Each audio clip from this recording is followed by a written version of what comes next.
भोपाल में हैज-टू HMS का मध्य प्रदेश अधिवेशन श्रम संहिता पर आपत्ति संशोधन और देशव्यापी अभियान का संकल्प। Bhopal hotel Ocean Bridge Patel Nagar Bhopal में हैज-टू HMS के मध्य प्रदेश अधिवेशन में देश भर के औद्योगिक प्रतिष्ठानों में प्रतिनिधियों, श्रमिकों, नेताओं ने भाग लेते हुए केंद्र सरकार की 4 नई श्रम संहिताओं, वेतन संहिता 2019, औद्योगिक संबंधी संहिता 2020, व्यावसायिक सुरक्षा और स्वास्थ्य संहिता 2020 तथा सामाजिक सुरक्षा संहिता 2020 के प्रभावों पर गहन चर्चा कर श्रमिक अधिकारों में संभावित कटौती पर चिंता जताई। सामाजिक सुरक्षा का दायरा बढ़ाने, 8 घंटे कार्य दिवस बनाए रखने, यूनियनों की सामूहिक सौदेबाजी को सशक्त करने, संहिताओं में आवश्यक संशोधन करने और देशव्यापी जन जागरण अभियान चलाने का संकल्प लेते हुए स्पष्ट किया कि HMS श्रमिक हितों पर किसी भी प्रतिकूल बदलाव को स्वीकार नहीं करेगा। अधिवेशन में राष्ट्रीय सचिव मुकेश गालब, मध्य प्रदेश अध्यक्ष नेम सिंह कोल, HMS से विनय सिंह, हैज-टू HMS अध्यक्ष जितेंद्र सिंह, महासचिव हेमंत कुमार सिंह, कार्यवाहक अध्यक्ष मनोज कुमार दीक्षित, सुरेश कुमार लोधी, वरिष्ठ सचिव सलाउद्दीन खान, वरिष्ठ उपाध्यक्ष संतोष कुमार साहू सहित पूरी प्रदेश कार्यकारिणी उपस्थित रही।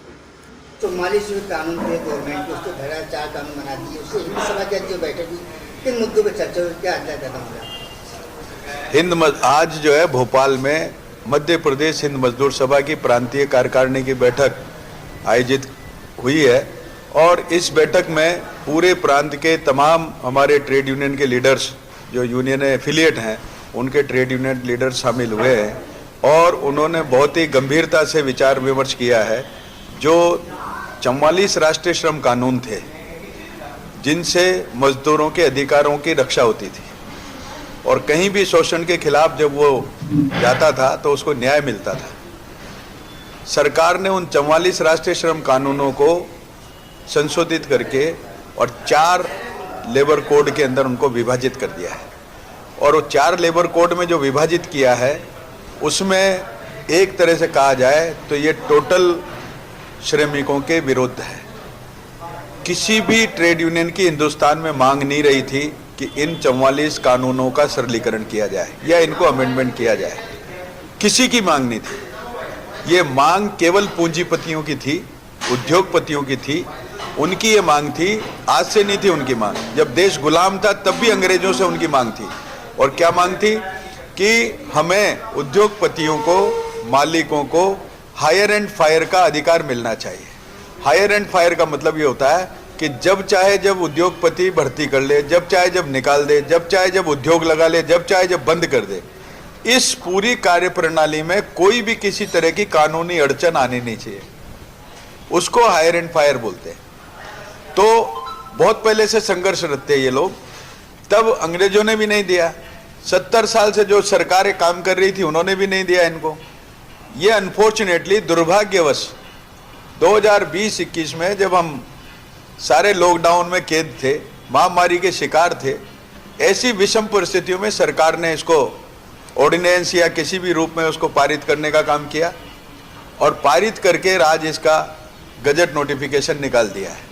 अभी 8-10 दिन पहले बिहार के चुनाव के जस्ट बाद इसका गजट नोटिफिकेशन निकाल दिया। सवाल उठता है जब मजदूरों की बात आती है तो मजदूर यूनियन से बैठक करके इस तरह कानून क्यों नहीं लागू करा सरकार ने? बड़ा सवाल है।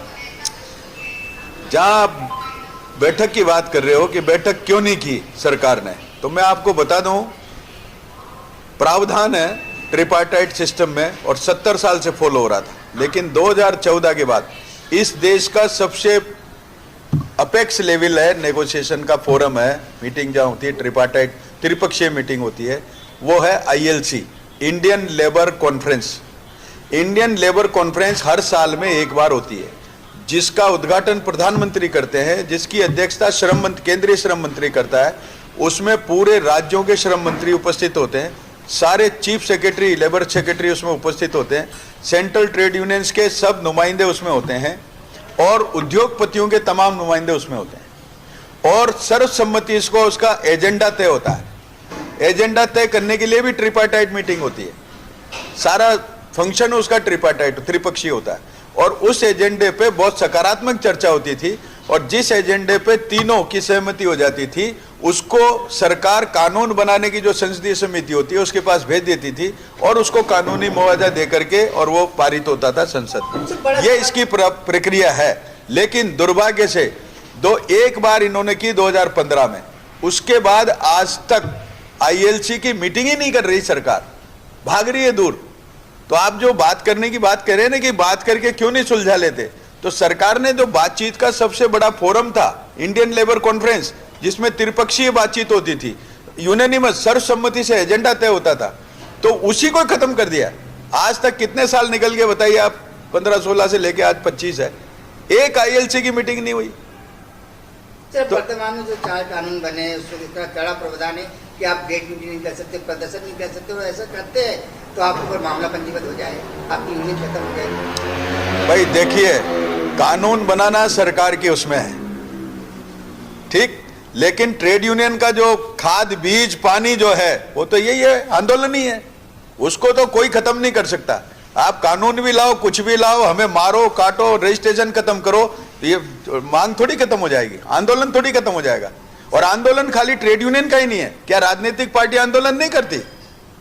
क्या आपने कभी आंदोलन नहीं किए? आज भारतीय जनता पार्टी खड़ी हुई है तो आंदोलनों पे ही तो खड़ी हुई है ना, हुई या नहीं हुई? फिर वो आंदोलन से क्यों डरती है? उन्होंने भी तो आंदोलन ही किया ना।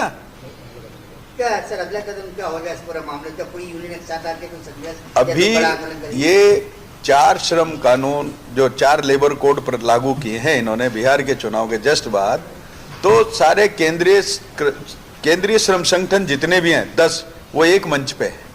एक मंच पे आके उन्होंने सर्वसम्मति से फैसला किया कि हम पूरे देश में तमाम कार्यस्थलों पर 26 नवंबर को इन 4 श्रम कोड के उसमें विरोध में और प्रदर्शन करेंगे, ज्ञापन देंगे प्रधानमंत्री के नाम। तो आप देखिए कि 26 तारीख को कोई जगह ऐसी नहीं बची, पूरे देश के अंदर सारी सेंट्रल ट्रेड यूनियंस ने, नीचे की जितनी यूनियंस है श्रमिकों की, सबने विरोध किया, प्रदर्शन किया और प्रधानमंत्री के नाम ज्ञापन दिया। केवल एक भारतीय मजदूर संघ है जिसने उसने जो है सरकार की तारीफ की है और उनको पत्र लिख करके और उनको बधाई दी है और धन्यवाद दिया है। मेरा नाम मुकेश गालव है, मैं हिंद मजदूर सभा का राष्ट्रीय सचिव हूँ।